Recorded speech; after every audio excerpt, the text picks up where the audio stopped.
네요. 요걸 가지고 이 알콜 램프에다가 불을 붙여서 이제 요 변형 부분에다가 넣는 요런 방법인데요. 요즘에는 알콜 램프를 잘 쓰지 않습니다. 화재 위험성이 있기 때문에 워터베스를 이제 만들어서 워터베스에다 넣거나 아니면 이제 뜨거운 물을 다시 여기다 받아 가지고 할 수도 있어요. 그래서 뜨거운 물에 녹여서 여기에다가 넣어 주고 구강 내에 이제 근육들을 이걸 넣고 자꾸 움직이게 되면 이 모델링 컴파운드가 구강 내에서 굳어집니다. 그래서 구강 내에서 이제 장착되어서 마지막 최종적으로 나온 모습은 요렇게 되죠. 그래서 변연부가 요렇게 채워진 모습입니다. 변연이 형성이 되어 있고요. 여기에다가 이제 인상을 체득을 합니다. 그런데 그냥 바로 인상을 체득하진 않고요. 여기에다가 어데시브라는 것을 발라줘요. 그런데 이 어데시브는 접착제예요. 그래서 지금 이 그 인상제를 넣고 바로 뜨게 되면 나중에 인상을 체득할 때 여기가 분리가 되는 경우들이 있어요. 그래서 여기다가 어데시브를 깔아주거나 이제 물론 그것도 다 깔아주고 지금 여기는 그냥 이 상태이지만 구멍을 내서 하는 유공 상태로 만들어 줄 수도 있습니다. 그래서 대부분은 이렇게 그대로 쓰기도 하지만 빠질 때 이렇게 뺄 때 이게 그냥 분리가 되지 않도록 유공의 형태로도 이제 만들어 주는 경우도 있습니다. 그래서 최종적으로는 이렇게 인상을 체득한 모습을 볼 수 있습니다.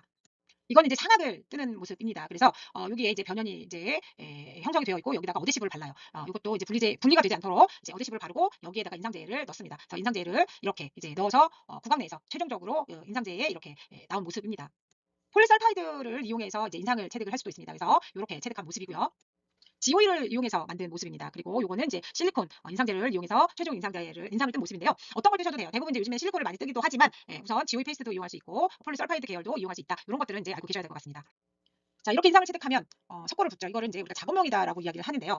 작업 모형을 만들 때 우리가 만들진 않고 기공소에 가면 먼저 어떻게 하냐면 박싱이라는 걸 합니다. 인상을 체득을 하고 그 석고를 붓기 전에 석고 붓기 전에 비딩이라는 작업을 해요.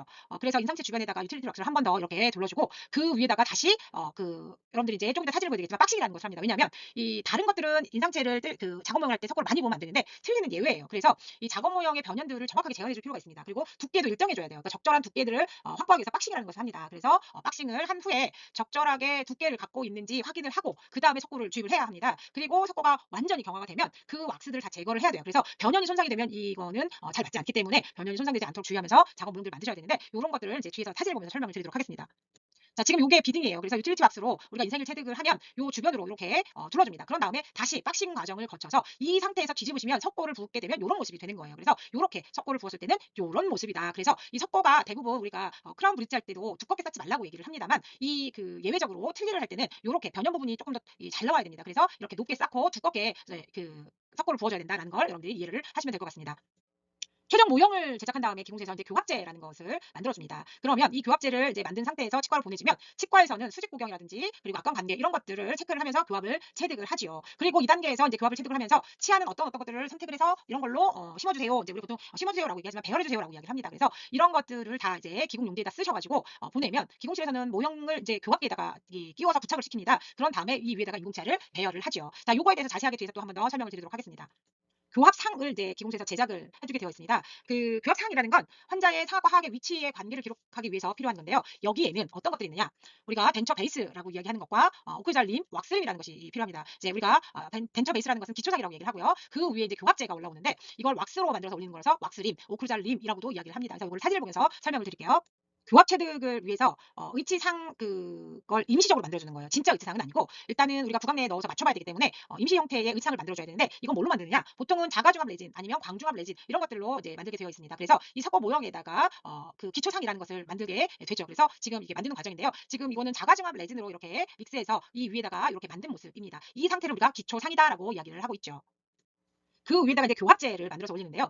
이 교합제를 만드는 목적은 상악과 하악의 악관 관계를 기록해야 하고요. 인공치를 배열을 해야 됩니다. 그래서 이제 이런 교합제를 만들어 주는데요. 조금 전에 봤던 그 기초상 위에다가 이 여러분들이 왁스를 녹여요. 일부를 녹여서 이렇게 여러 겹을 겹쳐줍니다. 그런 다음에 말발굽의 모양처럼 이제 만들어 주죠. 그런 다음에 아까 여기 기초상이 만들어져 있었죠. 기초상 위에다가 이걸 갖다가 올려주는 거예요. 교합제를 이렇게 올려주면 이런 모습이 되지요. 그래서 이게 이제 왁스림이라고 하는 교합제다라고 보시면 될 것 같습니다. 그래서 이게 그 치아가 지금 없기 때문에 얼마만큼 이제 치아가 이렇게 높이가 올라와줘야 되는가 대략적으로 이제 감안을 해서 이런 구조물들을 만들어 주는 겁니다. 그래서 나중에는 이게 우리가 잇몸, 치은 이런 것들이 되는 부분이다라고 보시면 될 것 같습니다. 완성되어진 교합제의 모습입니다. 지금 이게 이제 상악이고요. 하악입니다. 상악은 보통 이제 전치부가 이렇게 조금 더 길게 만들어져요. 구치부로 갈수록은 조금 줄어듭니다. 그래서 이렇게 높이를 만들어 주시고요. 자, 하악 같은 경우에도 이제 앞니는 이렇게 만들고 구치부로 갈수록은 이제 또 높이가 낮아져야 되겠죠. 그래서 반 정도로 이렇게 여기가 18mm면 여기가 반 정도 된다고 보시면 돼요. 반 정도에서 아니면 조금 더 높게 이렇게 만들어서 올려준다라고 보시면 될 것 같습니다. 교합 체득을 이제 해야 하는데요. 상악에 대한 하악의 이제 수직적인 수평적인 이런 위치 관계를 우리가 이제 악관 관계라고 이야기를 합니다. 그래서 이거를 교합을 체득하는 걸 다른 표현으로 뭐라고 하느냐? 악관 관계를 기록한다라고 얘기해요. 사람의 몸에서 인체에서 측정하는 것을 우리가 악관 관계를 기록한다. 또 다른 표현으로는 교합을 체득한다라고 이야기를 하고 있습니다. 교합제를 이제 구각 내에 넣은 다음에 우리가 조정을 하게 되어 있습니다. 상태를 보고 어떤 것들을 보느냐. 자, 앞에 요런 여기 앞모습 순측인 거죠. 순면에 있어서 여기가 너무 튀어나오지 않았나 아니면 길이는 어떤가 요런 것들을 보셔야 됩니다. 그래서 여기가 너무 뚱뚱하면 좀 깎아내야 되고요. 순면이. 그다음에 교합제가 높이가 높아서 오는 경우도 있습니다. 그러면 어디에다 맞춰야 되느냐. 이게 지금 우리가 상순입니다. 그럼 상순에 여기 하연 여기에다가 맞춰서 이제 해 줘라라고 이야기를 합니다. 그리고 하근 여기 위에 하순에 여기 사년에 맞춰 줘라라고 이야기를 합니다. 자, 그러면 교합 평면은 어떻게 우리가 결정을 해야 되느냐. 일단은 교합 평면을 알 수가 없어요. 그래서 우리가 앞에서 배웠었죠. 총이치 환자의 교합 평면은 어떻게 아느냐. 치아가 하나도 없는데 알 수 없지 않느냐. 그러면 어떤 평면을 이용해야 된다? 캠퍼 평면을 이용해라라는 이야기를 이제 수업 시간에 했었습니다. 그래서 이 교합제를 가지고 치아의 교합 평면을 알 수 없기 때문에 가상의 교합 평면을 우리가 배웠던 캠퍼 평면을 이용해서 이제 그 가상의 교합 평면을 만든다라고 이해를 하시면 될 것 같습니다.